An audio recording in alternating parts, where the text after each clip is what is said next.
Michael, first things first, congratulations. This was your second time going through free agency. The first time, of course, tugging at the heartstrings. You go back home, you play for the Toronto Maple Leafs, 2 years there. This time around, what was that like? Was it easier, less stressful? Take us through it.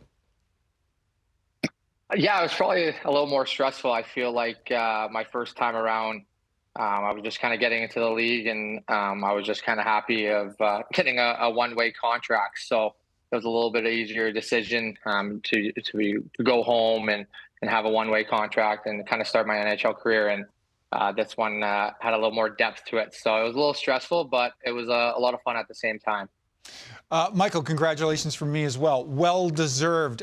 Just contrasting the two organizations, pretty stark in terms of the hockey market that Toronto is and kind of a different climate, literally and figuratively, as you transition to Carolina.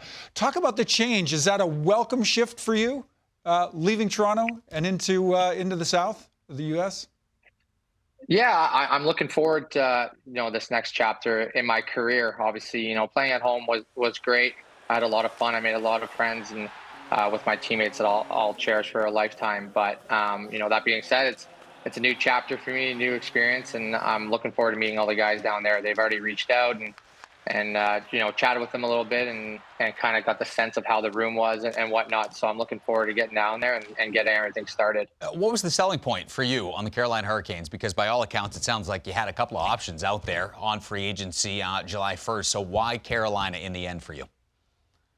Yeah, I think obviously they've been so close for so long, and everyone's goal in this league is to win the Stanley Cup. And once Carolina kind of came in and showed some interest, I was pretty interested as well. Obviously, the last couple of years, they've made it to that conference final, and just got to get over that next step. So I'm hoping I can help them and get over that next hump, and away we go. So I'm looking forward to this year and kind of getting it started.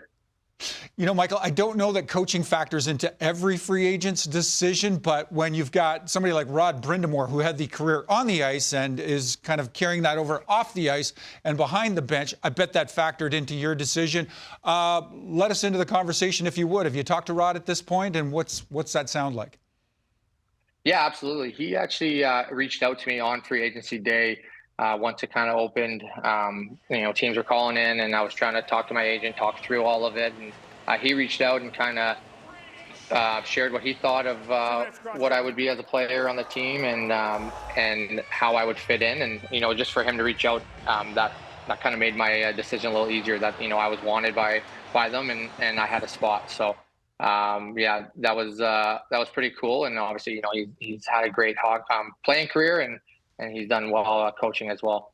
We always talk about guys that can play with superstars in this league, and not everybody can, but you've proven that you have that ability. You've played with guys like Matthews and Marner, and it sounds like projected lineup. I don't know if you have any insider information, but you're going to play on that top line with guys like Sebastian Aho.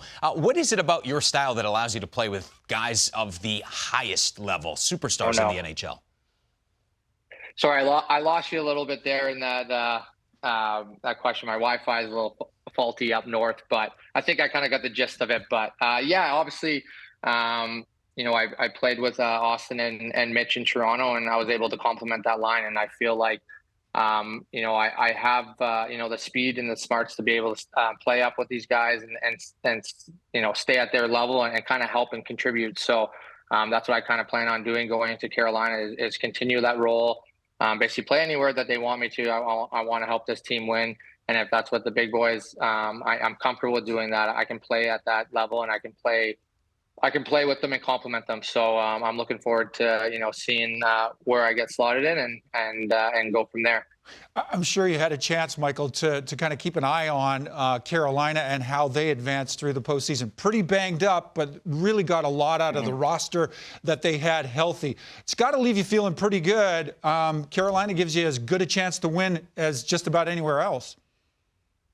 Yeah, absolutely. I think that came into, the fact of my decision, and I kind of saw them as win now. Like I said earlier, that they've been so close for so long, and it's kind of like everybody's mentality now is that they got to get over that hump and get over to pretty much the finals and win now. So that kind of excites me to step into the season and help them achieve that goal. So I'm looking forward to it. Bend but don't break. It works in sports. It works with Michael Bunting's Wi-Fi as well. We got through it. Congratulations on the new deal, and we look forward to seeing you in the fall in a Carolina Hurricane sweater. Thanks, Michael. Awesome. Thanks for having me.